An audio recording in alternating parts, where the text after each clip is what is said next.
Good evening. Coming to you live on Tuesday night. Chaps Fantasy Chat. It's been a while since I talked baseball with you guys. So, I kind of went into football mode a little bit there. It's interesting, but it's hard juggling both sports, right? We all know I love baseball, and just because at a certain point you transfer over to football doesn't mean that you just give baseball up. At least I don't. So tonight I'm going to talk a little bit about like how I handle going back to baseball after having all this chaos of preparing for a draft, drafting all these players. In my case, I run a league, so it's a lot going on, right? There's a lot of balls up in the air. And then in the meantime, I'm also running a fantasy baseball league as well. And it's just a lot to handle. So I think a lot of people really kind of drop the ball at the end of the year when they don't kind of take a minute and reflect, right? And what I mean by that, I like to go back while the season's still going on and just really take a look at the stats. I got knocked out of my playoffs. I'm not going to sit here and BS you, okay? I had a good year. I fought hard. I went from last place in my home league, and I ended up with the 5th seed in the playoffs. It came down to the last day, and I lost to a noble opponent. It happens. But that doesn't mean that you just quit, right? So tonight, I'm going to talk about how to put a bow on the season and how to approach next season, okay? But real quick, I wanted to talk about my baseball league. Y'all that listen to me all the time, that I don't do that a whole lot. But I do think this is important because, my show, it's kind of at its most base level is like the basics, making how to set your leagues up, how to approach your league, how to draft, all that stuff, right? So it kind of just talks a little bit more holistically about it.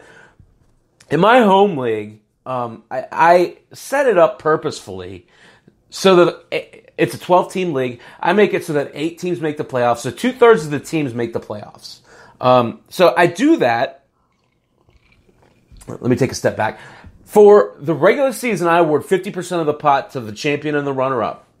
2 teams get half of the pot. The second half of the pot I give to the playoff champion and the playoff runner-up. Okay? And I do that because, really, if you think about it, it rewards the teams that pay attention and keep putting their lineups in. Okay? And I'm going to tell you about this. I bring this up for a reason, so stick with me for just a second. 50% of the pot is determined in 1 month. Okay? That's high stakes, right? So, the funny thing is, when that happens, people start to understand, I would imagine, okay? So this is my first year running this league. People start to understand the importance of staying engaged. In my home league, Rob Musgrove, my buddy who I've played with for years and years and years, went into the playoffs as a 7 seed with a losing record. But you know what? He caught fire. He started getting hot. He ended up beating, I think, the 2 seed and the 5 seed. And guess what? This week, he's playing for $488 because he kept putting his lineup in, he paid attention, and he gave a shit. So, I think it's really important when you get into these leagues, like how they're set up, right? So, I just want to take a second to give Rob some credit because he kind of followed my mantra. He kept setting his lineup. He kept on the waiver wire. He kept getting guys in there that were capable, and now here he is in the championship. Okay, so I just wanted to take a second and just let you guys understand that it's important to lay out of your league, and you want to look for leagues that kind of do it that way because it's the regular season's a 5 or 6 month. It's grueling, right? And there's some reward to be had for that. But I think having that month, like, do or die playoff scenario is just as fun as it gets. It is the coolest playoffs, in my opinion, if it's set up right. And a lot of people miss it. Okay, so that's just my commentary on that. I just wanted to take a second to congratulate Rob on a great year. Either way, his league fees are paid for next year, and I think that's awesome for him. So let's talk about, in conclusion, right? There's 2 weeks left. Again, I in the past couple years, I've had to discipline myself because, again, we get into this football mode where we're thinking about football and there's football on a lot of nights and yada, yada, yada. Well, it really is beneficial if you just take a second after you get through all the draft shit and all the other stuff, right? You take a second and go back and look at the statistics because you can reflect upon them, right? So let's talk about, here we are, like I said, 2-3 weeks out, whatever it is. We've got a pretty good idea of what we're going to be looking at next year now, right? So again, from tonight, I want to talk about corner infielders. And there's some things here that I think are important to understand going into next year. And I'll elaborate in a minute. So, of course, just like always, I want to get in here and I want to talk about this year's leaders and what that means for us going into next year. And again, I'm going to set a bar, if you will. I'm going to talk about it holistically, and then we'll drill down into it a little bit further, okay? So let's start. The corner infield position, I got a pretty good audience. Thank you, Arnie, Andrea, Lenny. Of course, the legend is with us. How privileged. Thank you, sir. I want to start just blind luck. How many corner infielders at this point in the year do you think have 40 home runs? And I'll ask the same question. You can answer them both. How about 30? And again, it's important because you're thinking about that now, and it gives you a minute to kind of reflect upon the year that they've had. Some of these guys were honestly quite surprising. You look back at the year Eduardo Escobar had, he has 33 home runs. A lot of people couldn't pick him out of a hat, right? But then, everybody knows who Pete Alonso is. So it's really kind of a mixed bag. No guesses. No guesses on home runs, 40 homers and 30 homers out of corner infielders. I'll spill the beans. Only 3 corner infielders have 40 homers at this point in the year. Again, we're talking about just a couple weeks, guys. So I'm guessing that's probably going to end that way. Freddie Freeman has 38. There are 18. Now they come in, of course. That's all right. Stay with me, Andrea. How many? I'll work ahead since I got you. How many corner infielders had 100 runs this year? And how about 90 runs? Okay. So again, this is the bar that we'll be setting up next year when we're thinking about this, right? Who had 40 homers? Who had 30 homers? There were 18 corner infielders that had 30 homers this year, okay? So you got names like Vogelback and Mancini that you wouldn't expect, Chapman and Encarnacion that you would, and then you have the real elite performers. So the 3 corner infielders who have hit 40 homers this year are Pete Alonso, who hit his 46th last night, Bellinger, who hit his 44th, and Suarez has 42. That's it. 3 corner infielders are 40 homers at this point. It's not a lot, right? And if you really think about it, 18 isn't a lot for 30 homers. You talk about this age of juice ball and all that bull crap. 30 home runs there's only 18 of them.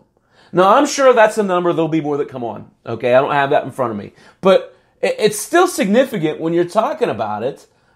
These are important players to have. Or at least have a track on them. If you don't want them, understand why. If you don't want Jock Peterson of 32 homers, understand why. like Arnie said at 6 o'clock, understand that the splits are an issue and you don't want to carry that burden, right? But I think it's interesting when you set that bar at 30 homers, it really puts a different spin on things. So, Andrea, 5 corner infielders have 100 runs so far this year. 13 have 90. And only 20 have 80. Only 20 corner infielders have 80 runs. Now, that's a number that's probably going to change quite a bit. I get that. I get it. But not that much. I mean, you're not looking at, Justin Turner's got 80 runs. You're not looking at him going up to 100. He might get to 90 if he has a good stretch. But these numbers are pretty much where they are right now, right? So, again, if you're looking at runs from the corner infield perspective, 5 players have 100 runs. Okay? You know where I'm going next, Andrew. I want to know what you think. RBIs. How many corner infielders have 100 RBIs? And how many have 90? This is fun stuff to hypothesize on, right? But again, it helps you build that base knowledge for next year going in when you really start to think about this stuff. So let me name some of these names. Runs. Rafael Devers with 116 runs leads the pack. He has 7 more than Freddie Freeman. Bregman, Bellinger, and Rendon round out the group of 100-run guys. Okay? 90. Again, a mixed bag, right? Chris Bryant, Carlos Santana, DJ LeMahieu, Nolan Arenado, Josh Bell. Josh Bell, everybody thinks RBIs. Josh Bell's got 93 runs, guys. Again, the importance of going through this, right? And plus it's fun. I like doing it. So, just to finish up the league. Whit Merrifield, 93 runs. Mancini, 90. And Chapman, 90. Okay? Let's jump to RBIs. So for RBIs, actually, yep. Andy, you're cheating. That's okay. I don't mind. 10. 10 corner infielders with 100 RBIs. And really, you think that's a power position? You think those guys are driving in runs? 10's not that many. If you're thinking about it from a fantasy perspective in a 12-team league, that means not every player, every team is going to have a player on the corner infield spot with 100 RBIs. That's significant. Right? So, who are they? Who are they? Freddie Freeman, 115. Again, these numbers, you start seeing these names. And again, that's why you do this. You draw these correlations. Freddie Freeman leads the pack at 115. Josh Bell at 114. Rendon at 114. Abreu, 111. He's having a great year. Escobar, again, 110. Arenado, Devers, again, 107.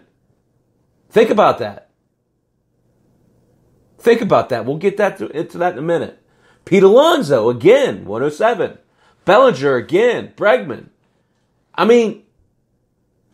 It's significant. Then you look at the 90s guys because, again, a good week, these guys are up in that class. There's 3 of them, though. There's 3 corner infielders between 90 and 100 RBIs. So it just adds to the point. There's not as many of these guys as you think there are. Yuli Gurriel, who I will talk about in a minute, has 98 RBIs. Eric Hosmer was surprising, 92. And again, LeMahieu with 90. So,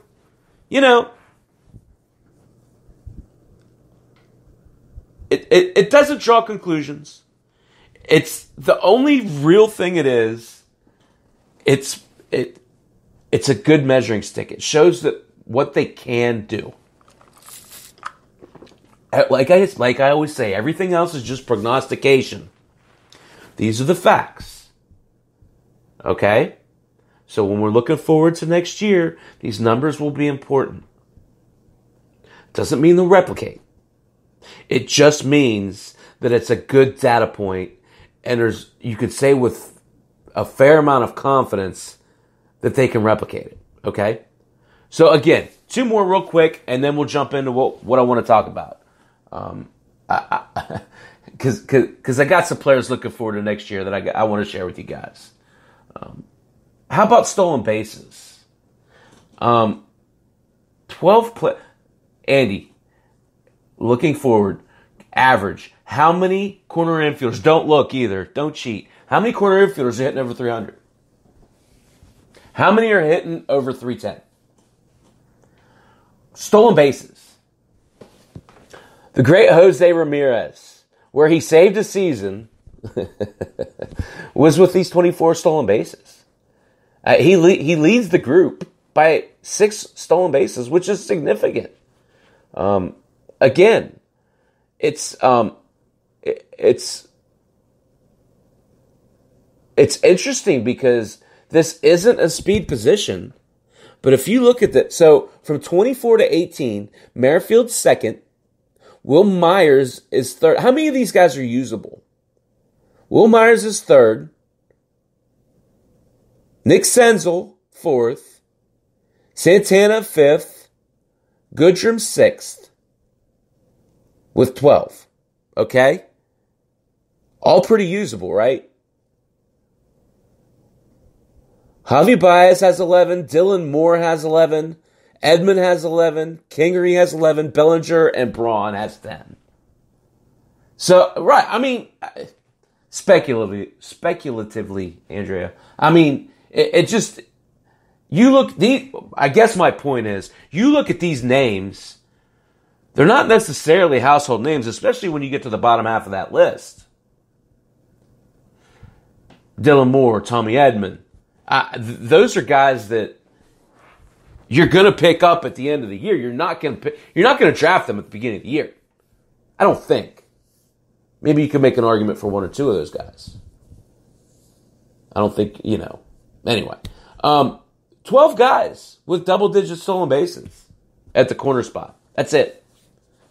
So again, you wouldn't traditionally look at that as a speed category, but if you can get a guy like Senzel or Baez or Kingery, it would be worth it.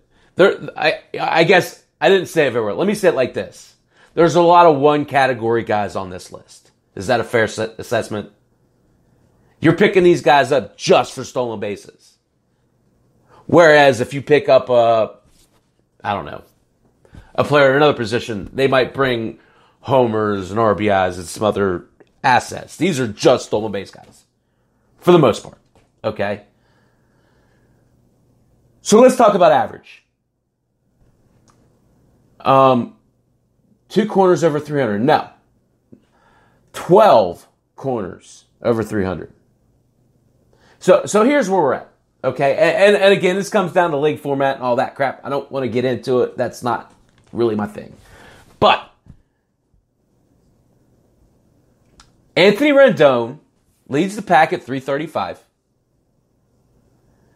The Yankees come next. Urshela and LeMahieu, which I put LeMahieu in here because in the league format that I was looking at, he qualified. I know he's probably more of a second baseman, but nonetheless, 331 and 328 for Urshela and LeMahieu. How about Jeff McNeil, guys, at 324? That's it over 320. 4 players over 320. Pretty damn good, right? 320 in this day and age is an impressive mark. But I think it's this next group that's really interesting. How about Hanser Alberto at 318? Rafa Devers, again, 314. Nolan Arenado, again, 311. Bellinger, again, 308. How about J.D. Davis at 306? Wouldn't have thought of that, right? Interesting, speculative, at least a consideration for next year, right? How about Whit Merrifield, 306? Yuli Gurriel, 304. I'll talk about him more in a little bit. And of course, Steady Freddie Freeman, 300. George, welcome. Good to have you. So, let's drill down a little bit further. What I want to do is I'm going to give you a bunch of names, some stats. I'm going to drill down on some, not on others. But then I'm going to give you my final corner infielders. Okay, for basically putting a bow on it, going into next year. My parting thoughts. For the corner infield position, so that when I open this book up early February and I look at it, I know exactly what I was thinking when it's fresh in my thick head. Let's talk about first base. I'm going to go down through here. I'm going to give you, first tier, second tier. You guys know how I do it that have listened for a while. So first base 1, first base 2. We won't go all the way, but of course, Cody Bellinger. Yeah, what's not to like about Belly? 308, 44 homers. He's certainly 11 stolen bases. He gives you that aspect, which most first basemen don't. So that gives him a boost, and that puts him at the top of the list in my humble opinion. So that's number 1. Number 2, I think Freddie Freeman is annually overlooked.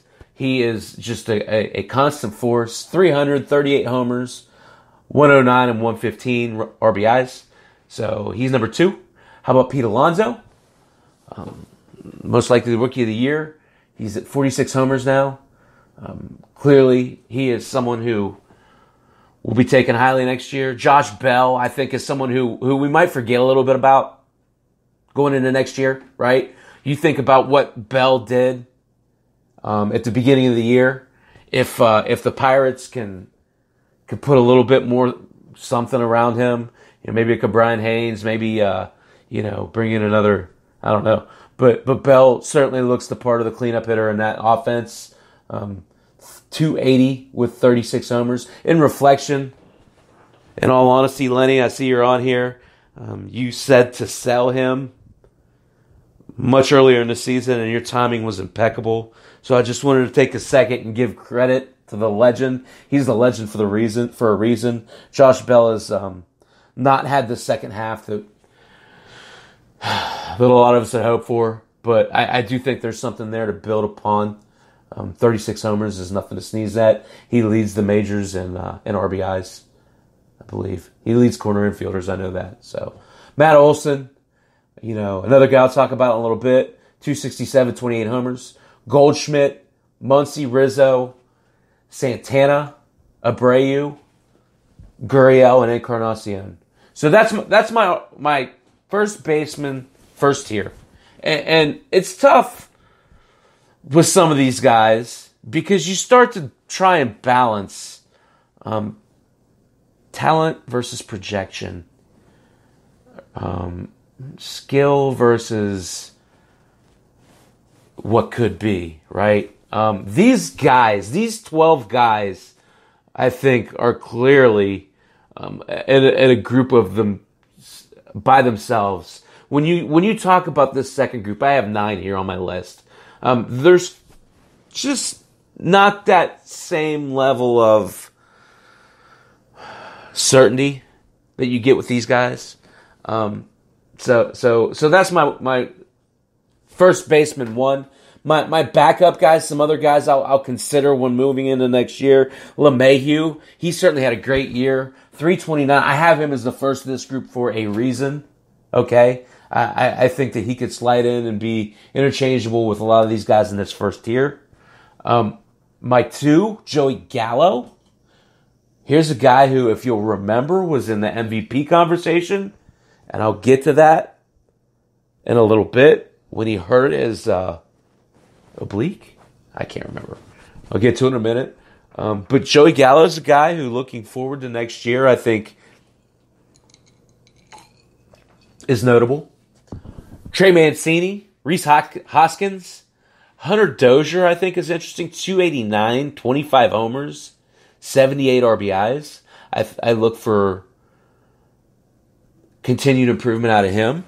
He's going to start to become the leader of that Kansas City offense, I believe. Him and Soler, right? Crone, Voit, McMahon, and J.D. Davis. So there you have 22 first basemen.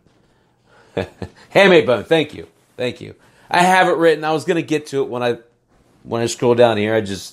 When I do that, I get lost, Arnie. You know where I'm coming from. So let's talk about that, right? I think there's some big surprises here. I think there's some potential guys here, right? You look at guys like McMahon. You look at guys like J.D. Davis. But I think there's some guys that drop the ball as well. You look at a guy like Rhys Hoskins. Yes, he hit 27 homers. But he's only hit 236. That's a huge disappointment, right? So, again, this second tier of guys, I think you're taking a little bit more risk. Some of these guys, again, I think Hunter Dozier is a guy you want to target going into next year. I feel the same way of Joey Gallo. I'll talk about him in a little bit. It's good to take note of that. Write down a little note when you're making this list. Target Joey Gallo. MVP conversation up until June 1st, right? Target Hunter Dozier. So that's kind of how I like to do it, right? So let's talk about holistically 2019, because let's live in the moment, right? Just for a minute. I know I'm always looking ahead, but shit. Let's talk about what we got. Let's talk about our first baseman. Let's talk about a breakout player of the year. What do you guys think? Your breakout first baseman of the year. I like this because, it's really opinion based. I'll be interested to hear what you guys say. But for me,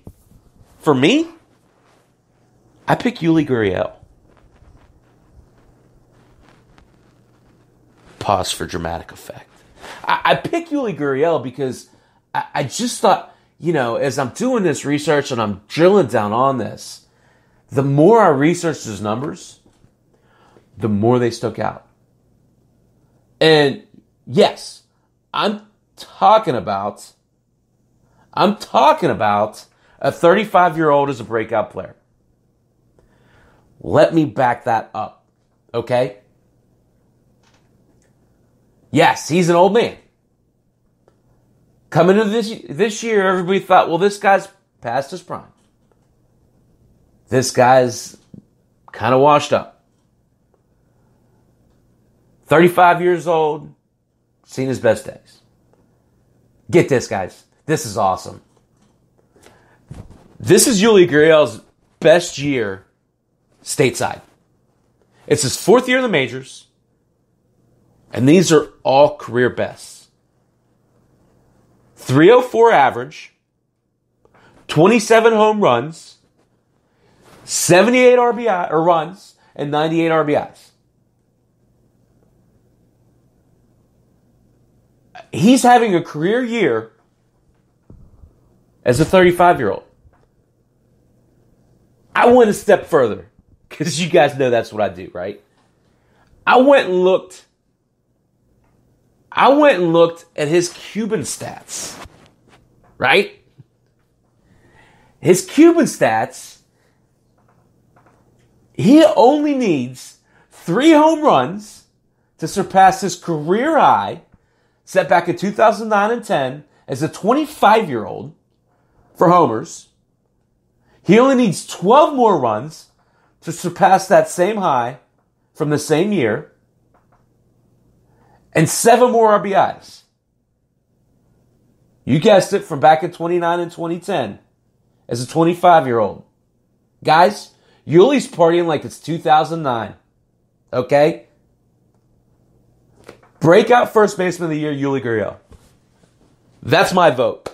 Lenny, I see you put Josh Bell first, but Gary Bell and Cleve Pitcher, we'll go with that.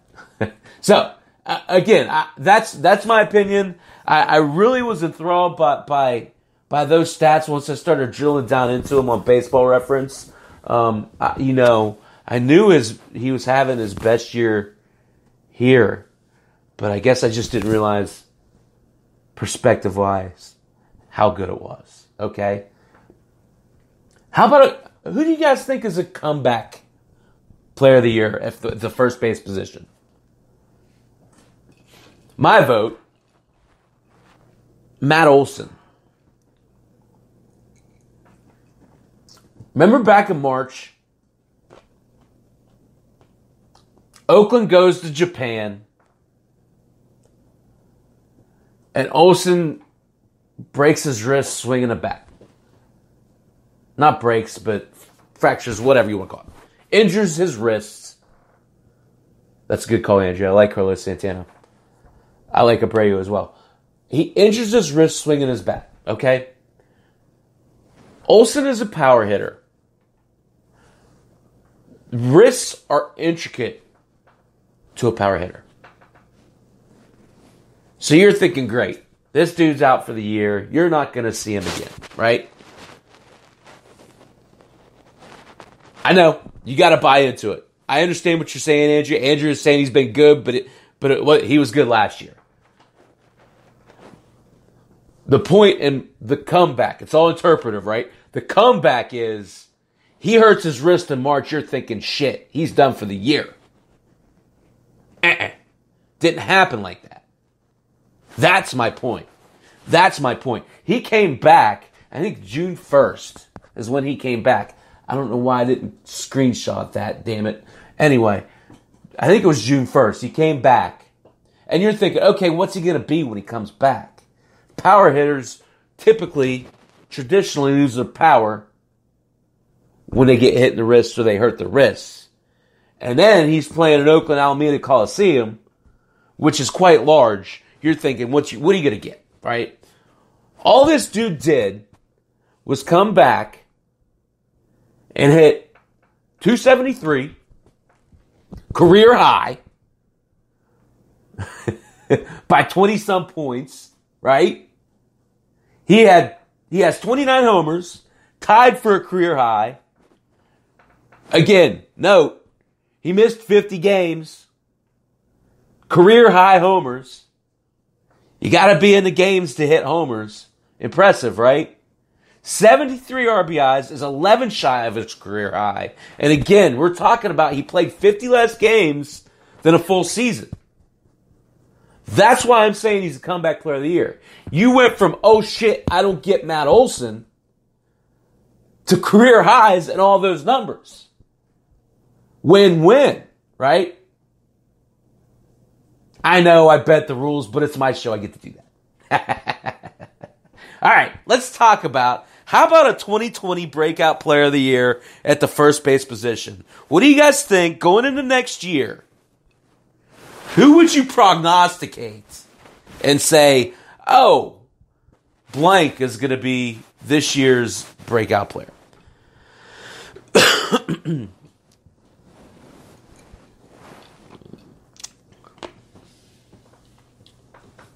Anyway, I got a picture to paint. I'm going to say Joey Gallo. Joey Gallo, a career .212 hitter,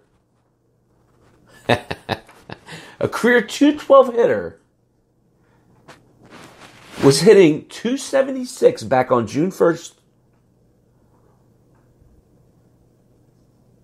He's hitting 276, up some 60 points from last year's batting average.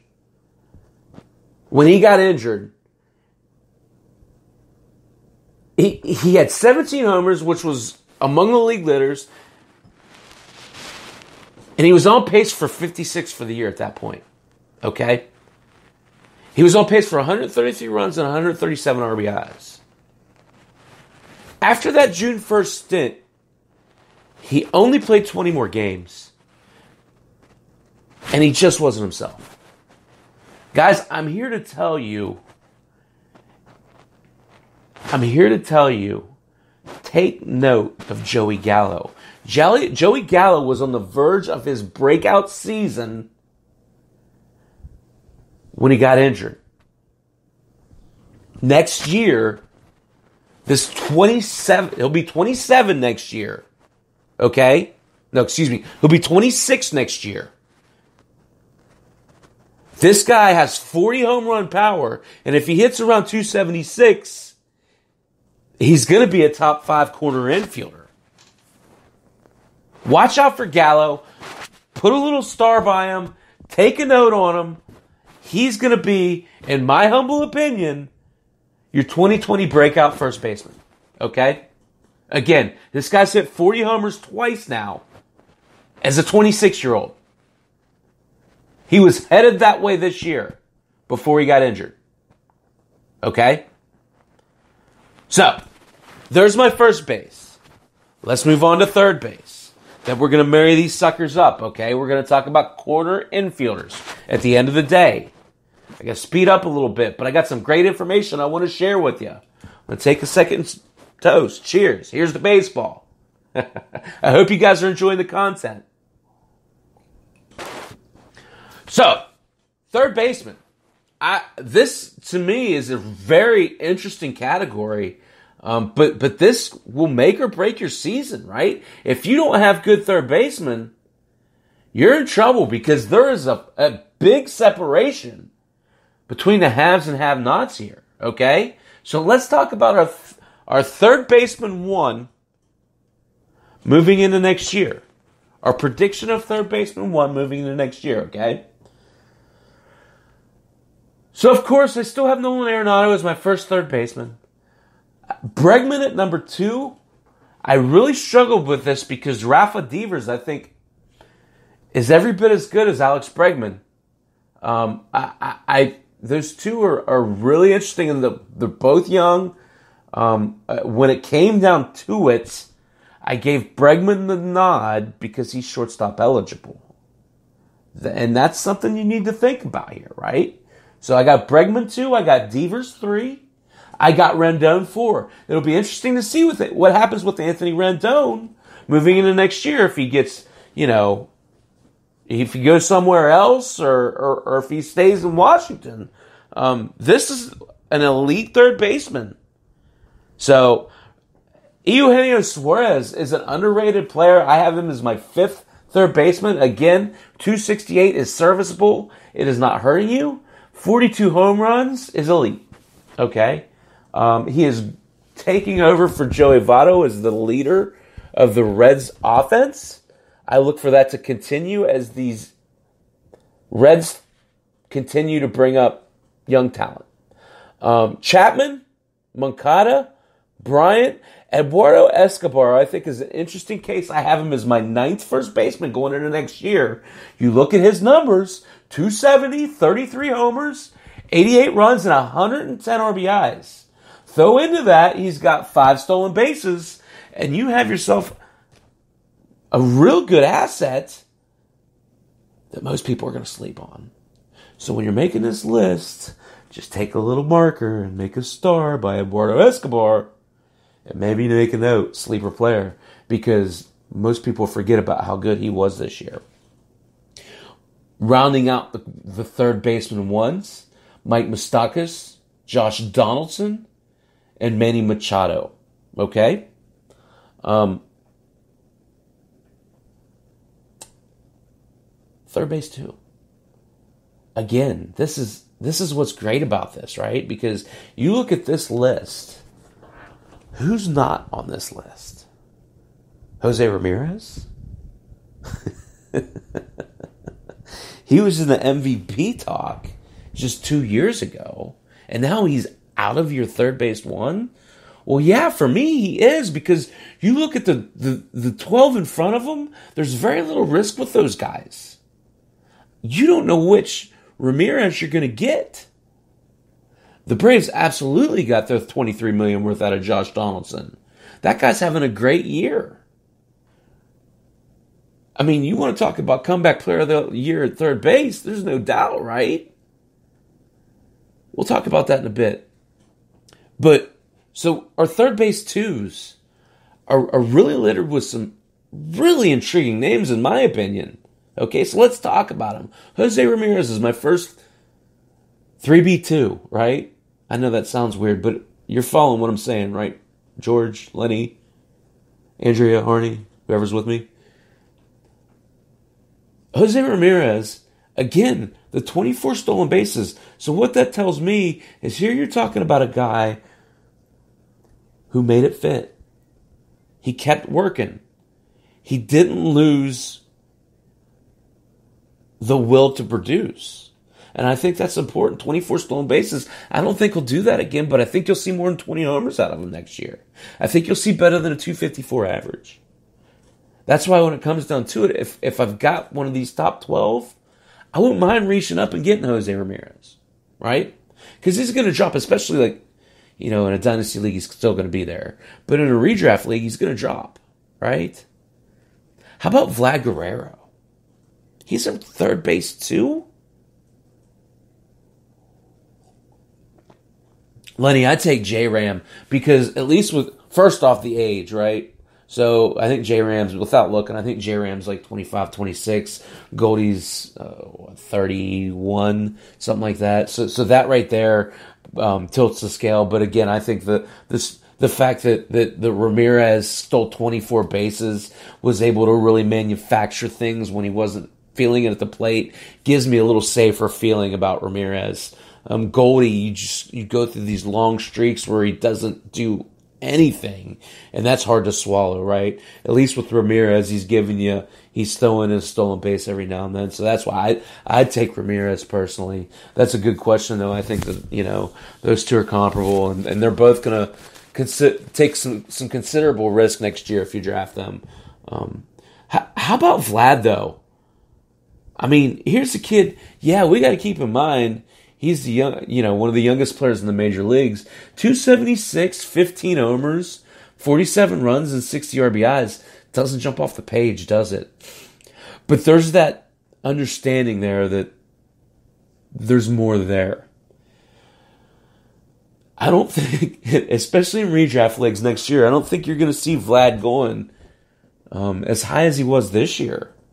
Maybe I'm off. Maybe I'm totally off on this. But I think next year might be the year to get him. Because as I think he plays next year as a 22-year-old. He could hit 40 homers. And here you're talking about him in a second tier of third baseman. But there's some risk there, right? Look at Byron Buxton. These super prospects sometimes fail. How about Jeff McNeil, guys? Here's a guy I love. You want to talk about an old school player. 324 plays, okay? You put 324 and 18 homers up with a guy like Jose Ramirez, you got yourself two good ball players. They average themselves out. Jeff McNeil is a sleeper guy that you really want to target going into next year because he's always going to hit. He's always going to hit. I love Jeff McNeil, guys. Scott Kingery came into his own this year, failed last year coming out of the gate a bit. 270, 17 homers, and 11 stolen bases this year. I think this guy could be 2020. Turner, 292. All reliable Justin Turner, 292, 27 homers. Michael Chavis, 254, 18 homers. I think there's room for growth there. Austin Riley, 238, 17 homers. Has to learn to lay off the slider. We all know that. Kendrick and Yandy Diaz, okay? So let's talk about third baseman breakout player of the year. Let's talk about it, guys. Who y'all think? George, Lenny, Andrea, who you got? Breakout player of the year. Third base. It's a no-brainer, really, right? How about Rafa Devers? This kid, guys, what a stud. Let's first off, let's take this into account. Rafael Devers is, I believe, the third or fourth youngest player in the major leagues. He played this season at 22 years old. Let's just take a look at his stats. So last year he played at a 21-year-old. He played 121 games. Okay? His numbers were good. Not great. 240, 21 homers, 59 runs, and 66 RBIs. 5 stolen bases. Good, not great. You see the talents there. You understand that part of it, right? But what you don't understand is how flippin' good this dude's going to be. So he raised his average 73 points. He's hitting .313. Okay? He raised his runs 57 points from 59 to 116. He raised his homers, his RBIs from 66 to 107. But here's the thing. Okay, so again, 121 games last year. He's just at 139 this year. Total bases. Here's where it's impressive. 195 last year. He's got 323 total bases this year. 130 more bases this year than he had last year. That's impressive. That's impressive. His OPS is up 110 points from his career best. Guys, this guy's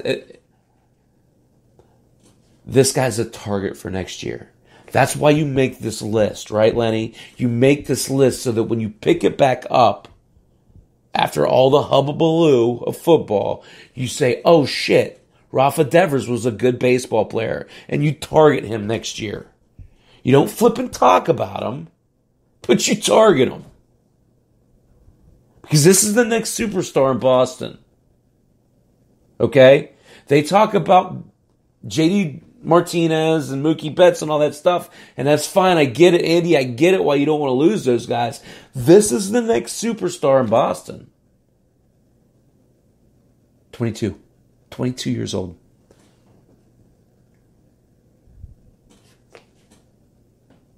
How about an auxiliary breakout player of the year? A breakout player part 2. How about Jeff McNeil? Guys, this is a guy here who we didn't really know what we were getting. And Lenny, I want to hear your opinion on this because I know you like the Mets. You didn't really know what you're getting coming into this year. You knew he had some talent. You knew the Mets liked him. But you weren't sure what you were going to get. Well, what you're getting is a rock-solid, steady batting title contender. This guy, so in 63 games last year, he had 329, 381 OBP. He followed it up this year in 500 at-bats already. He's hit 325. His OPP is 394. So, he got better with a larger sample size. He's never going to hit a bunch of homers, but I think 18 is serviceable. I totally agree he needs to do it again. But I think that it's set up well for him. I guess my point to all this is I've had him in almost every one of my teams this year, Lenny, and I'll be targeting him again. Because when you can pair him up with a big power guy, say you want Pete Alonso, you pair him up with Jeff McNeil, and you get 18 plus 46 homers or whatever, you're looking at 60 homers, and that 325 averages out with Alonso's 240, whatever it is. That's 2 really good ball players. It's just a little bit different way of thinking about it. That's all. So this, to me, this guy's totally undervalued going into next year. It allows you to reach for a guy like Gallo, for a guy like I love JD Davis. I think that's another guy that's, I didn't really talk about him a whole lot, but he's certainly someone who warrants that playing time now, right? the 300 plus hitter who really can help even things out if you're going for say you're going for a stolen base guy with a low average or a home run guy with a low average, right? So that's the only perspective I'm coming to. I love Jeff McNeil though. I love his old school approach. I love the flat ended bat. I love that he's comfortable with what he is, right? I'll take him again next year. And then again, just to someone's point, I can't remember who, the third baseman comeback player of the year is a no-brainer. It's Josh Donaldson, right? So you look at this guy and what he's done.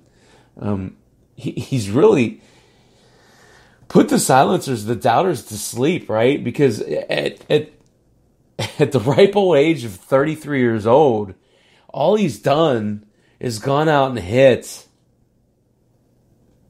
36 homers, which is the second most he's ever hit in his career. He had 41 homers back in 2015, the year he won the MVP, mind you. And that's it. In 2016, he had 37 homers. I'm assuming he's going to fly past that. He's at 36. So he's come back and really kind of found his footing there in Atlanta. So I don't know what happens to him next year. I would imagine Atlanta would probably consider re-signing him. But I don't know if they want to play Riley there. I mean, that's an interesting dynamic to think about. But Donaldson sure has proven that, man, he hasn't missed a beat, right? Boy, that's a good call, Andrea. I don't think we've seen Matt Chapman's best, though. Have you? I just believe that, as a 26-year-old, he's better than a 260 hitter. He's got more homers in him than 31. I agree with what you're saying, though. Sorry, 256, 31. Look at the wrong guy. So I look at, going into next year, the 2020 breakout player, I think it might be Matt Chapman. You might be talking about an MVP caliber player. Right. That's what I'm saying. So if you really think about it, I think Chapman's shown glimpses of being able to be a 280 hitter. He certainly has 40 homer power. I think that next year's the year. You're absolutely right, and you hit the nail on the head. With people you want to target next year, Matt Chapman has to be in the short list. Again, I think he's a 280 hitter. I think he's a 40 homer hitter. All he needs is just a little bit more seasoning. He's already the best defensive third baseman in the game. Yeah, Nolan Arenado. One of two. 6 one way, half a dozen the other, right? So yeah, I think that, right, and Chris Davis has been non-existent. You're absolutely right. That's a great point. You have to think he comes back next year, right? So you look at this list, again, the guys that are going to go unnoticed, Eduardo Escobar. How about Yohan Moncada? Moncada's going to go unnoticed next year. People forget what he was doing back in May and June. He was killing the ball. They look and they say, yeah, it's a respectable 294, 22 homers, 8 stolen bases. But fact of the matter is Moncada's growing into his own skin. He loves playing third base. I look for big things out of Yohan Moncada next year. So, again, just to drill down on this, next week I'll talk about middle infielders. Well, but again, he's still growing into his own skin, Andrea. And the fact is, that's just a part of the game now. You have to 30. If it's 30%, it's bad. It's not good, but he still has room to grow, and the White Sox are are going to be formidable next year. I think he loves playing third base. So you're going to get the most out of him there, right? So, what do you think about my list, guys? Let's talk real quick. Once I get to it, about the married version, right? So the corner infielder, final cut. Shit, this is the best part. Almost forgot to do it. The final cut for my corner infielders of 2019. Moncada. Yeah, he's never going to steal you 20, 30 bases for sure, but I think he gets you 15. How about, let's talk through this and let's see where you might vary, where you might differ. Corner infielders, final cut. Number 1, Cody Bellinger. Number 2, Nolan Arenado. Number 3, Rafa Devers. Number 4, Freddie Freeman. With me so far? It's tough because a lot of these guys are really good, right? Number 5, Alex Bregman. Number 6, Anthony Rendon. Number 7, Matt Olson. And number 8, Pete Alonso. 2/3 of your corner infielder ones. What do you think? Let's finish it. Number 9, Chapman. Matt Chapman. 10, Eugenio Suarez. 11, Josh Bell. And 12, Mike Moustakas. There's your corner infielder ones. Am I off base? Is it good to do this exercise? Would it be beneficial for someone who's playing football, like myself, to make this list? So that, I'm going to probably forget about this in a couple months after cramming,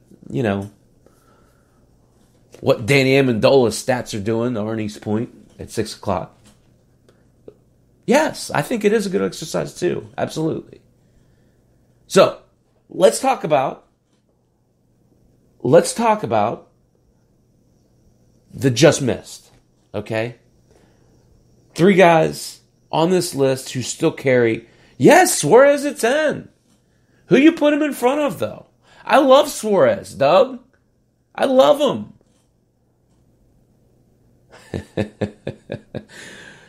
13, Chris Bryant. I still think there's a lot of potential there. He could be in this list. 14, Lenny. Paul Goldschmidt. Again, could get back in this list. And I love Edwin Encarnacion next year. Okay? Olsen, I have 7. You're saying Suarez greater than Olsen. Suarez greater than Olsen. That's fair. But that's the great part, Doug. That's why we make these lists. Olsen did what he did this year and with 50 less games. He fractured his wrists. It's comparable. It's a good comparison. You're absolutely right. I love Suarez. Okay? How about 5 on the periphery? I like doing this too because you look at some of these guys and yeah, they don't deserve to be there this year. But when we're doing this next year, they might be up towards the top of this list. Okay? I'm big on prognostication. 5 on the periphery, number 1. How about Joey Gallo? Again, was in the MVP discussion when it's a wrist or it's a sternum or it's a whatever, he got hurt on June 1st. 17 homers, again, projected out to 56. 276, 60 points higher than his career. Average. High. Whatever. I think 206 was his high, 203 was his average. Whatever it is, okay? Joey Gallo, Andrea, yes. Jeff McNeil. Pair Joey Gallo up with Jeff McNeil, you get yourself two damn good players. They cancel each other out, even if Gallo regresses. If Gallo hits 276, then you got a winner, right? Then you got a winner. How about Vlad Guerrero? Again, you can't... Opinions and buttholes, though. That's the great thing. That's the great thing. You when you make this list, right? And hell, I might come back in January, February and say, what the fuck was I thinking? I don't think so, though, because honestly, I really feel this way, or I wouldn't put all this work into it, right? Vlad Guerrero, I think next year might be the time to get him. Okay? He didn't have the greatest year this year, but I think next year he kind of grows in. I unfortunately think he moves off of third base. I think that will take some of the stress off of him and will allow him to do better at the plate. But nonetheless, this is certainly a 40-homer guy. And very interesting. Number 4, Jose Ramirez. Streaky as hell, but still intriguing. Again, the 24 stolen bases to me are value. 6 more than the next closest corner infielder. And that corner infielder was, it's right here. It was Whit Merrifield, so he really wasn't even technically a corner infielder. As a matter of fact, if you look at Jose Ramirez's 24 stolen bases, you could say that about number 2, Whit Merrifield, really an outfielder and a second base. Will Myers, number 3, predominantly an outfielder. He got used at first base some, but and Nick Senzel got used in the outfield. So, and then Danny Santana. So really, if you look at corner infielders alone, what Jose Ramirez did with 24 stolen bases, almost doubled. It did double the next closest player in that category. So yeah, you might look at it as one way, but really, if you really dig down deep into it, Jose Ramirez with 24 homers is some value at the position. And then knowing that there's that potential that he could go back to a 30 or 40 homer guy, I think he's certainly worth a chance on next year. My 5th on the periphery guy, I'm going to end it with this, Hunter Dozier. Again, with Kansas City next year, I think he takes another step forward. As I try and get to it last minute, which always fails. He had a good year this year. God, I'm so blind. I think that, he is going to be a key cog in the Kansas City offense going into next year, and someone who I will, 289, I got to it. Yeah, boy. 289, 25 homers, 69 runs, 78 RBIs. Teamed up with Jorge Soler, I think that makes a mighty solid 1-2 punch. It provides a certain amount of protection that is much needed. Guys, I talked the whole fucking hour about baseball. You got to come back on Thursday. Thursday, I'm going to talk about football. We're going to set up next week. I'm not talking about history. Let's talk about the future on Thursday. Let's talk about matchups. Let's talk about favorable positions. Let's talk about how we're going to capitalize and get better in football on Thursday, okay? But for now, Chaps Fantasy Chat, Tuesdays are baseball, Tuesdays at 7, Thursdays at 7 are football. Thank you to everyone in the chat room, Doug, Andy, Lenny, George, Arnie, all that came to say hi or hung out for a while. Really appreciate you guys. Lenny, I can't wait to see you next week. The Legends Tour is coming through Indianapolis. Looking very much forward to that.